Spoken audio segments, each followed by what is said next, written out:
Vision et idéal. Les visionnaires sont les bâtisseurs du monde. Tout comme le monde visible est soutenu par l'invisible, de même les hommes, à travers toutes leurs tentatives, leurs péchés, leurs dispositions sordides, sont nourris par les visions merveilleuses de leurs rêveurs solitaires. L'humanité ne peut oublier ses visionnaires. Elle ne peut pas laisser leurs idéaux s'évanouir et mourir. Elle vit grâce à ses idéaux. Elle sait que ce sont les réalités qu'elle verra et connaîtra un jour.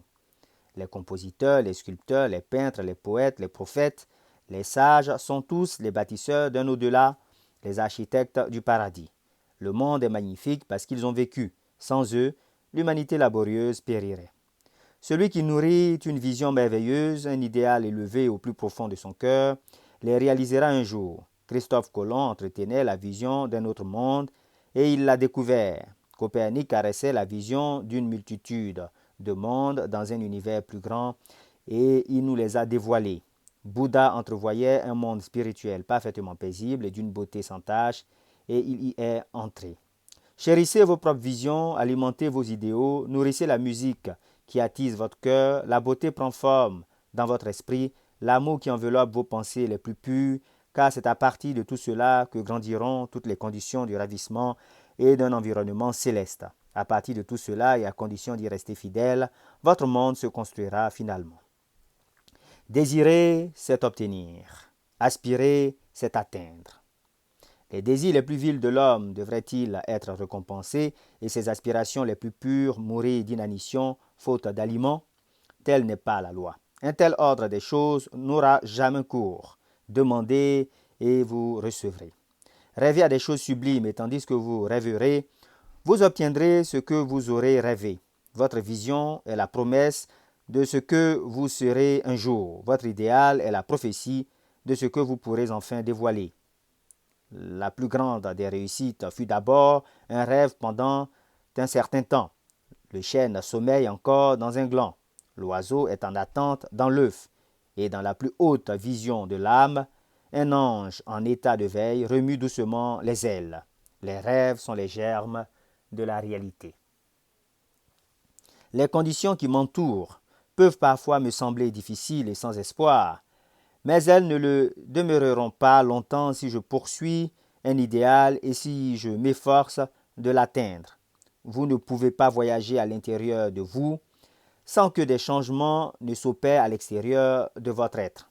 Prenons le cas d'un jeune homme opprimé par la pauvreté et le labeur.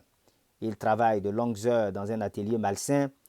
Il n'est pas éduqué, il n'est pas raffiné, mais il rêve d'un monde meilleur. Il songe à l'intelligence, au raffinement, à la grâce et à la beauté. Il conçoit et construit mentalement les conditions d'une vie idéale, la vision d'une liberté plus grande et de meilleures occasions s'emparent de lui. L'agitation le pousse à agir et il consacre tous ses moments de loisir et ses faibles moyens au développement de ses capacités et de ses ressources latentes. Très vite, son esprit a tellement changé que l'atelier ne lui suffit plus. Il est devenu tellement en désaccord avec la mentalité qu'on y retrouve que l'atelier sort de sa vie comme un vêtement dont on se débarrasse et, avec les multiples occasions qui se présentent mieux adaptées à l'étendue de ses aspirations actuelles, il en termine pour toujours avec l'atelier. Des années plus tard, nous retrouvons ce même jeune homme devenu adulte.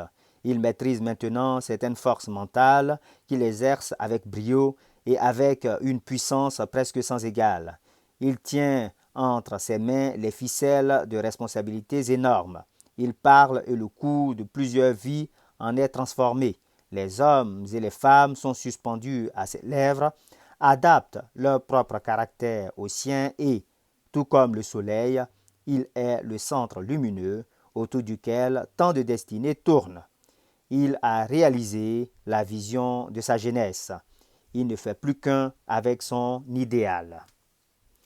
Et vous aussi, jeunes lecteurs, vous pouvez réaliser la vision de votre cœur et non un souhait futile.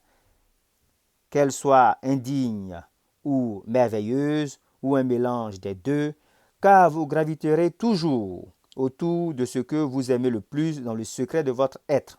On déposera dans vos mains la somme exacte de vos pensées. Vous recevrez ce que vous aurez mérité ni plus ni moins. Quel que soit votre environnement actuel, vous croulerez, vous vous maintiendrez ou vous vous élèverez avec vos pensées, votre vision, votre idéal. Vous serez aussi petit que le désir qui vous contrôle et aussi grand que votre aspiration dominante. Comme l'a si bien dit Stanton Kirkham Davis, vous serez peut-être en train de faire la comptabilité et vous franchirez cette porte qui vous a si longtemps semblé être la barrière à vos idéaux et vous vous retrouverez face à un public, le crayon encore sur l'oreille, des taches d'encre sur les doigts et c'est alors que le torrent de votre inspiration se déversera. Vous serez peut-être en train de rentrer les moutons et vous errerez dans la ville, bucolique, la bouche ouverte. Vous errerez grâce aux intrépides conseils de l'esprit jusque dans le studio du maître qui, après un certain temps, vous dira « Je n'ai plus rien à vous apprendre.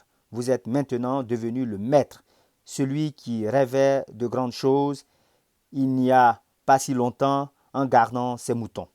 Vous déposerez la scie et le rabot et prendrez sur vous-même la régénération du monde. » Les étourdis, les ignorants et les indolents, qui ne voient que les effets apparents des choses et non les choses elles-mêmes, parlent de chance, de bonne fortune. En voyant un homme riche, il s'écrie « Comme il est chanceux !» Devant un intellectuel, il s'exclame « Voilà un être hautement avantagé !» Et remarquant le caractère plein de bonté et la vaste influence d'un autre, il déclare « La chance lui a souri dans chacune de ses entreprises ». Il ne voit pas les combats, les échecs et les tentatives que ces gens ont dû vivre de plein gré afin d'acquérir de l'expérience.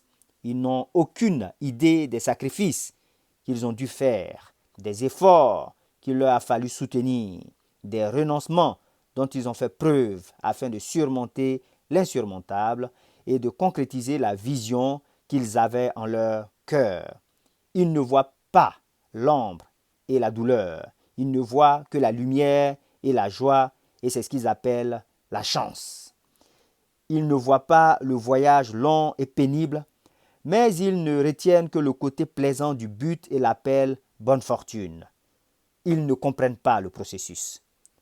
Ils n'en perçoivent que les résultats et pour eux, ça s'appelle de la chance. Dans toutes les affaires humaines, il y a les efforts et il y a les résultats. Et la force de l'effort est la mesure du résultat. La chance n'existe pas. Les dons, les pouvoirs, les possessions matérielles, intellectuelles et spirituelles sont les fruits de l'effort. Ce sont des pensées concrétisées, des buts atteints et des visions réalisées. Ce sont des pensées concrétisées, des buts atteints et des visions réalisées.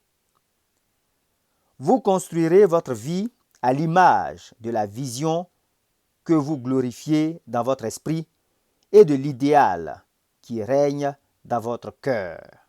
Vous deviendrez à la fois cette vision et cet idéal.